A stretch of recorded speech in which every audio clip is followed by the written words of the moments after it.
You had your plan for New York City when you were running for mayor, Yes. and you were probably expecting challenges, but maybe not the migrant crisis. Mhm. Do you see an end to it? People are resistant about touching the right to shelter law. Mhm. Will the solution be a bottomless budget or anything else?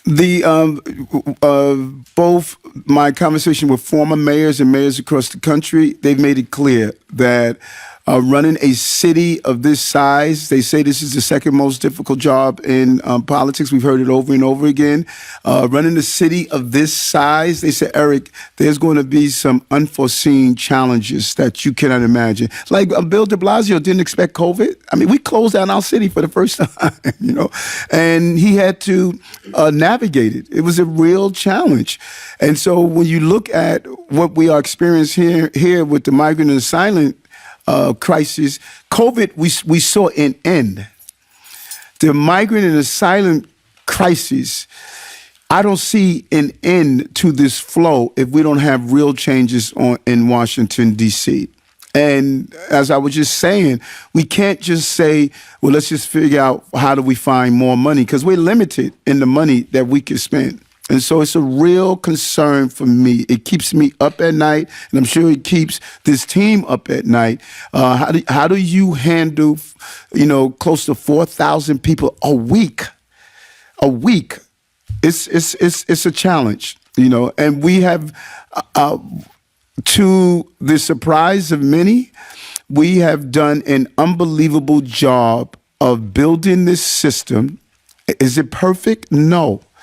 But it's a system that prevented children and families from sleeping on the street, and it's a system that prevented from inhumane ways of taking care of people. It came with a high cost, and we got to continue to navigate our way through this. And I just thank God that I'm the mayor right now during these times because of the life that I've lived and my understanding of managing complex problems, that I'm glad that I'm here, because there's some other folks, if they were running the city right now, we'd be in a whole lot of trouble. Let's do one last one. So Jen, why don't you go? Oh, thank you, Mr. Mayor. Jen Peltz from AP. The governor has today signed a bill that creates a commission to study reparations. Do you have any thoughts on that? It should be studied. It should be studied. I think that was, whose bill was that? Do we know who the bill was? Find out. Yeah. Who? Sanders. And I take my hat off to Sanders. Sanders and I, we went to Africa together as senators. It was his first trip, and it was very emotional for him. We went to the Ivory Coast. We never really dealt with or reckoned with slavery, and there's some institutions that wealth is directly connected to slavery. It's not like it's a mystery. There are institutions that are in place right now that their foundation came from free slave labor. And so we have to reckon with that. And I take my hat off to Senator Sanders for saying that because, a substantial amount of time that passed, we cannot ignore the wrongs. And after the study is done, we should come up with an analysis of what are the next steps. And we've heard this often from people of African American ancestry who are saying that, listen, let's not act like it didn't happen.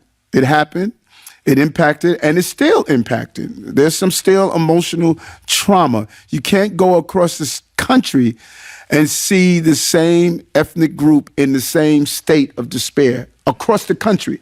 It's not like the problems we're having here in New York is any different from what's happening in Chicago and Los Angeles, et cetera. And so we need to see how do we reckon with the very dark past that this country has experienced. Okay.